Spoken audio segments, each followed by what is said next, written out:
reka tubasuhuze inshuti bakunzi ba irisi news tubahe ikaze ku biganiro byacu ndetse n'amakuru yacu aba yiriwe turakubitira muri Repubulika ya Demokarasi ya Kongo mu mujyi wa Goma, ndetse turaza no kugera i Bukavu turebe uko umutekano wiriwe umeze nyuma y'uko umutwe wa M23 wamaze kwigarurira ibice birimo umujyi wa Goma ndetse na Bukavu waje kuba ugabwaho ibitero n'abarimo Wazalendo no bafatanije barimo imitwe y'iterabwoba nka FDLR.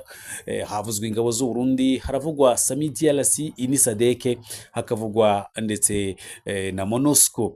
Ni mukomeze rero mudukurikire kuri irisi news mukora subscribe, like na share kugira ngo ibiganiro nk'ibi ngibi tubategurira bijye bihita bibageraho uwo mwanya. Nge Ndimanira Jacques.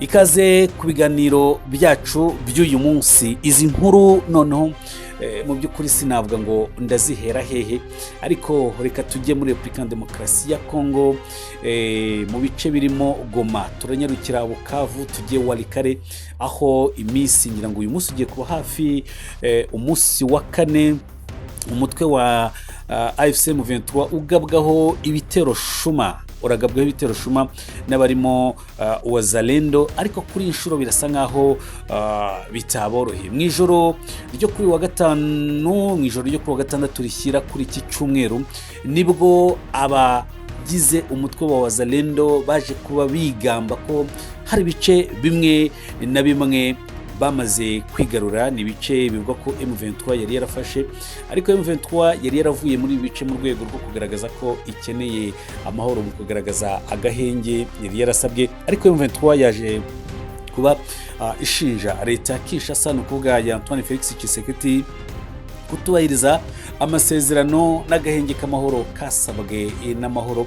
Ibyabaye rero n'ubundi bisa nkaho M23 yari byiteze, ntabwo ari ibintu byatunguranye cyane, kuko urugamba uko rwagenze nyuma yo kurugabwaho ibitero, M23 yaje kuba yitwara nyine nk'umutwe w'igisirikare, ndetse uza kuwugaragaza uburakari bwinshi abamwe mu bayobozi bagize uyu mutwe. Twavuga nk'umuvugizi w'igisirikare, uyu Lieutenant Colonel Wilingoma, waje kuba avugana uburakari bwinshi, avuga ko intare za Sarambwe bazikoze mu jisho kandi baza gukomeza gukora ibyo ushoboka byose kugira ngo bagarure umutekano mu bice Wazalendo yari yavuze ko yafashe. Ahangaha rero n'ubundi muri Goma ntabwo Wazalendo bayoroheye. Ni nyuma y'uko Minisitiri w'Ingabo hano muri Repubulika ya Demokarasi ya Kongo yari yasuye Wazalendo bagaragaza ko n'ubundi leta itabitayeho, cyakora kuba abaha amafaranga ageze akabakaba cyangwa se yasaga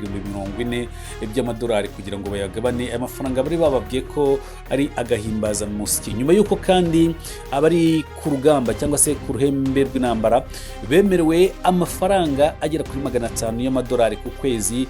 Ikindi kiri kuvugwa nuko nyuma y'aya mafaranga baba baremerewe n'agahimbaza musiki k'amafaranga y'amadolari y'Amerika akaba 350, yose hamwe akaba amadolari 850 ku kwezi. Ibi ngibi ngo byari kongerera imbaraga aba Wazalendo. Leta rero ya Repubulika ya Demokarasi ya Kongo, nyuma y'uko itangiye ibiganiro n'umutwe wa M23, ngira ngo ubungubu hamaze kujyaho umuhuza mushyashya. Ibiganiro by'idoha muri Qatar birasa nkaho ntacyo byatanze. Antoine Felix Tshisekedi n'ubundi birasa nkaho agifite imigambi yo kumva neza ko atigeze atsindwa n'umutwe wa M23. Niko kandi ingabo z'igihugu cy'u Burundi zirekereje ku mupaka wa Uvira, aho zivuga ko isayari yose zigomba kuza gufasha abangaba bari mu mutwe wa Wazalendo, bari muri Wazalendo. Birumvikana iyo tuvuze Wazalendo ahangaha bahita byumvikana ndetse n'abafatanije barimo FDLR, FARDC nubwo itagaragara. Yaje rero nanone FARDC binyuze mu mwanya umuvugizi w'igisirikare cya Repubulika ya Demokarasi ya Kongo kuri televiziyo y'igihugu ya Repubulika ya Demokarasi ya Kongo, ni RTNC. Iyi ni televiziyo y'igihugu, ni radio na televiziyo by'igihugu nyine cya Kongo. yaje kuba agaragaza ko ibitero byagabwe ari ibitero byakozwe n'umutwe wa M23, ariko nanone iyo bavuze M23 bihita byumvikana ko ari u Rwanda, bakavuga rero ko ari u Rwanda rukomeje kujijisha rufasha M23. Bavuze ko ibitero byagabwe mu bice M23 yari yarigaruriye, n'ubundi ngo ari u Rwanda rwabikoze mu rwego rwo kujijisha no gutinza ibiganiro by'amahoro. M23 rero yaje kuba irasana n'abawazalendo, ndetse benshi bivuga ko mu benshi bari batangaje ko baririmba intsinzi bamanika amadarapo ya Kongo, bavuga ko hari ibice bigaruriye aho ngaho, nko mu bice bya Bukavu. Ku munsi w'ejo nibwo twabwiraga ibice bya Mnyangezi, bimwe mu bice bari bafashe uva za Uvira ndetse n'ibice bya Uvira, ndetse nyuma yo kugaragaza aya mafoto ingabo z'u Burundi ziza kuba support ndetse n'igisirikare cya FARDC. Ariko ahangaha si aho ngaho gusa byarangiriye, kuko binyuze muri Minisitiri w'Ububanyi n'Amahanga, uyu nguyu ni Agnes Kaikwamba. Uyu nguyu yavuze ko SADC cyangwa se ingabo za Sami DRC ziri ku butaka bwa Repubulika ya Demokarasi ya Kongo n'ubundi zizahava ari uko M23 yamaze kurekura ibice yamaze gufata birimo umujyi wa Bukavu n'umujyi wa Goma. Bisa rero nkaho n'ubundi M23 yari isanzwe izi neza ko isaha n'isaha hari umuburo. Binyuze mu butasi rero bwa M23, abagize ihuriro rya wazalendo baje kuba bigabiza mu mihanda, batangira kurasa ku birindiro bya M23. M23 nayo yasaga nkaho yiteguye, cyane cyane ko mu makuru bamwe mu bayobozi bagize igisirikare cya M23 bari basabye ingabo zabo ziri mu birindiro ko batagomba gutera cyangwa se ngo batake mu baturage cyangwa se ngo batake wazalendo igihe icyo ari cyo cyose baramuka bagabwe ibitero. Cyakora bahabwa amabwiriza ko igihe cyose bazatakwa bo bashobora no kwitabara. Niko byaje rero kuba bigenda n'ubundi M23 wazalendo baza kuba batera mu bice bitandukanye hari mu mujyi wa Goma mu rwego rwo kubuza umutekano.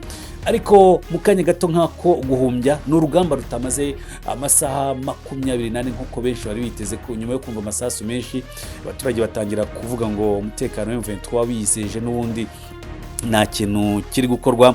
M23 rero yaje kuba irwana n'aba wazalendo, ndetse mu gitondo cy'uyu munsi cyangwa se kuri iki cyumweru umujyi wa Goma mu bice bitandukanye wari wuzuyemo imirambo y'aba wazalendo, na cyane cyane ko abangaba bagira uruhare mu kurwana, bavuga ko ari ugukunda igihugu. Nyamara n'abaturage ndetse ba Kongo bakaba batangiye kuvuga ngo aba bantu bari gukomeza bapfa badafite imyitozo ihagije. Ese ubundi igisirikare cya FARDC cyo kirihe ko bisa nkaho kiri gushora abantu ku rugamba?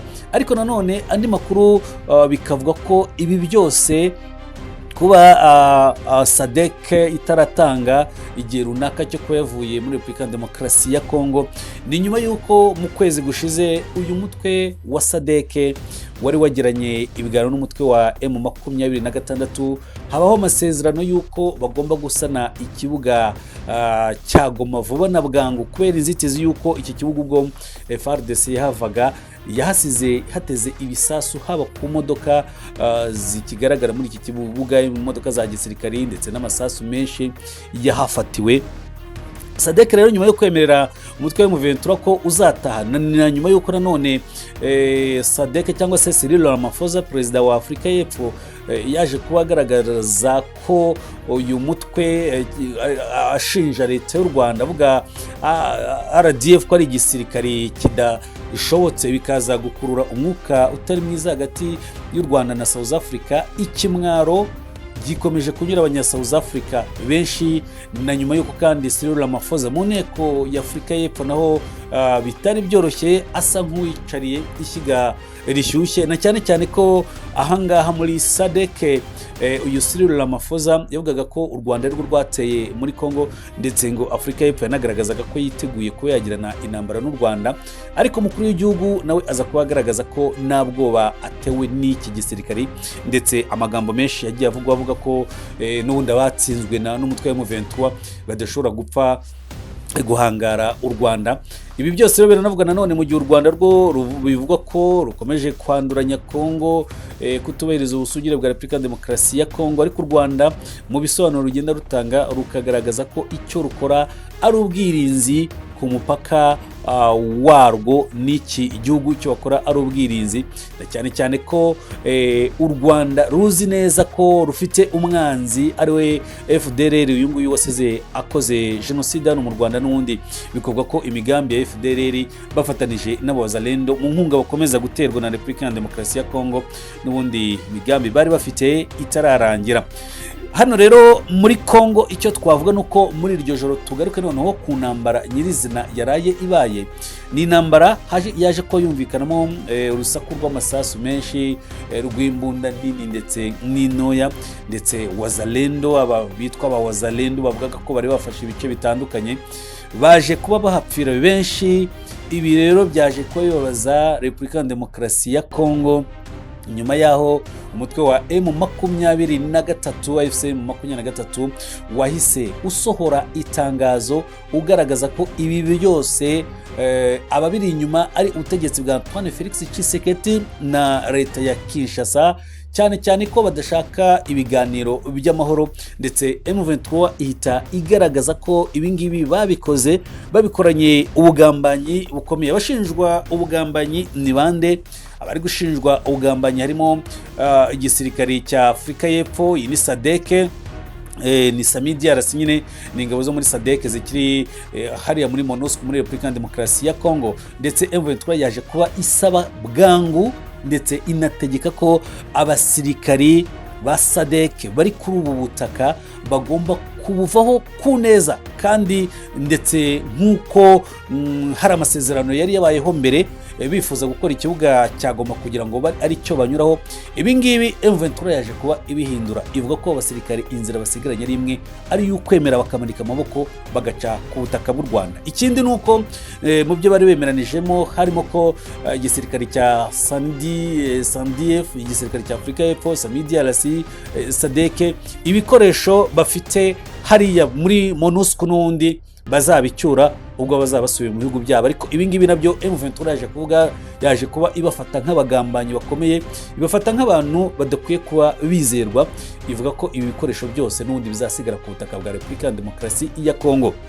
Umutwe rero wa M23 n'ubundi ukomeje kugaragaza ko ufite ubushake, waje kuba noneho uvuga ngo unagaragariza amahanga wemera ko ari umutwe w'inyeshyamba Rebellion, Robert cyangwa se uko umuntu wese ashobora kubyumva nyine. Uyu mutwe ni umutwe noneho w'inyeshyamba baje kuba byivugira, banavuga ko bagiye guhangana n'uwari wese kandi nta n'ayandi mabwiriza. Aha rero biraza kumvikana ko n'ubundi ikibazo cyo kugarura amahoro muri Repubulika Demokarasi ya Kongo, umuhuza n'ubundi araza kuba afite akazi. Benshi rero bakabibaza ikigiye gukurikiraho nibe M23 iza gufungura urugamba noneho ikarasa no kuri MONUSCO, na cyane cyane ko M23 mu bindi yaje kubivuga nuko yaje kuba isaba ko abasirikare ba FARDC bahungiye mu kigo cya MONUSCO hari Goma bagomba kwemera bakamanika amaboko ku neza.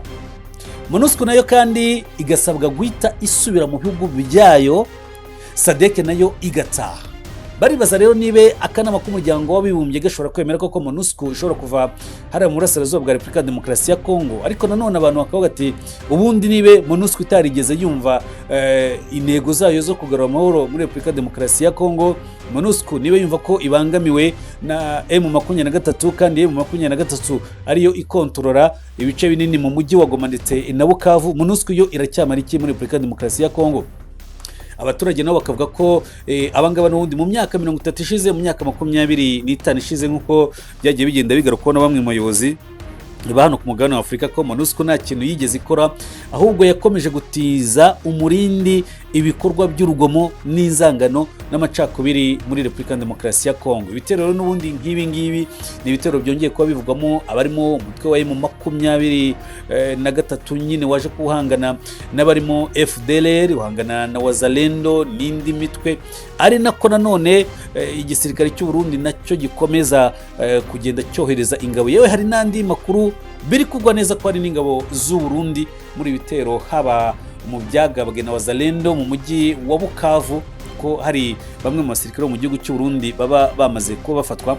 Leta rero ya Kongo nayo binyuze muri Patrick Muyaya, uyu ni umuvugizi wa guverinoma, icyakoze n'ubundi ni ugushinja leta y'u Rwanda ko ariyo binyuze muri Special Force z'igisirikare cy'u Rwanda ari wari inyuma y'ibi bitero y'uru rugamba y'ibi biri kubera muri Repubulika Demokarasi ya Kongo. Gusa kugeza magingo ya ku ruhande rw'u Rwanda nta kintu rwari rwatangaza ku byo rushinjwa na Repubulika Demokarasi ya Kongo, na cyane cyane ko n'ubundi ari bimenyerewe uruko habaye ikintu kidasanzwe, uruko umutwe wa M23 urwanye n'igisirikare cya Kongo na FARDC na FDLR, ibi byose bigenda byitirirwa u Rwanda. Lieutenant Colonel rero Willy Ngoma yaje kuba n'ubundi nyuma y'imirwano yabaye, aganira n'abaturage bishimye, bongera kuvuga ngo intare za Sarambwe ziriteguye kandi zora ziri maso. Yasabye abaturage ahangaha mu mujyi wa Goma gukomeza gukora imirimo yabo nta kibazo, ko bakomeza kurindirwa umutekano. Ikindi cyaje ko nanone kivugwa nuko binyuze nanone muri Lawrence Kanyuka, umuvugizi mu bya politike muri AFC M23, nawe waje kuvuga ko igihe leta ya Kinshasa, leta Antoine Felix Tshisekedi yakomeza kubasumburutsa cyangwa se kubagabaho ibitero shuma, n'ubundi bashobora kuzongera bakisubiza ibice bitandukanye bari babafashe, hiyongeremo n'ibice birimo nka Warikare, ndetse bakaba bakomeza n'urugamba kugera za Kisangani no mu bindi bice muri Repubulika Demokarasi ya Kongo. Ariko nanone ubwoba ni bwose nyuma y'uko bivuzwe ko Joseph Kabila, uyu wayoboye Repubulika Iharanira Demokarasi ya Kongo imyaka 19, ku wa gatatu yaba yarijiye mu mujyi wa Goma kwifatanya ku mugaragaro n'ihuriro rya AFC M23. Aha rero muri Repubulika Demokarasi ya Kongo n'ubundi ubwo bukomeje kuba bwinshi mu bayobozi batandukanye, haba kuri Antoine Felix Tshisekedi, haba kuri Jean Pierre Bemba, haba ku bandi bayobozi batandukanye, kuri Agnes Kaikwamba, uyu nguyu wakomeje kugenda asabira u Rwanda ibihano. Mbese ubuyobozi bwa Kongo bufite ubwoba bwo kumva ko abagize ihuriro AFC M23 baba bamaze kwifatanya noneho na Joseph Kabila na Laurent Nkunda. Ikibazo kikavuga ngo ese uyu mutwe witiriwe w'abanyarwanda wa M23 noneho umaze kwinjiramo abakongomani ku buryo bugaragara. Mu minsi ishize nibwo twababwiye ihuriro ryitwa Ramuka rihuremo n'abana ba Mobutu Sese Seko Kuku Wazabanga, uyu nawe wayoboye Repubulika Demokarasi ya Kongo, baje kuba bagaragaza ko badashyigikiye ubusahuzi buri gukorwa na Antoine Felix Tshisekedi, nabo batangaza ko bagiye gufatanya n'ihuriro rya AFC M23. Rero icyaba kigiye gukurikiraho na makuru dukomeza kugenda twegeranya hano kuri Iris News, tubasaba gukomeza kudukurikira kugira ngo ntihagire ikintu na kimwe kibacika ku makuru tubagezaho. Turabasaba rero gukomeza gukora subscribe, like na share kugira ngo ibiganiro byacu tubategurira bijye bihita bibageraho, kandi tubutse ko amakuru yacu adatsinda. Nge Ndimana Jacques, bye bye, ciao ciao.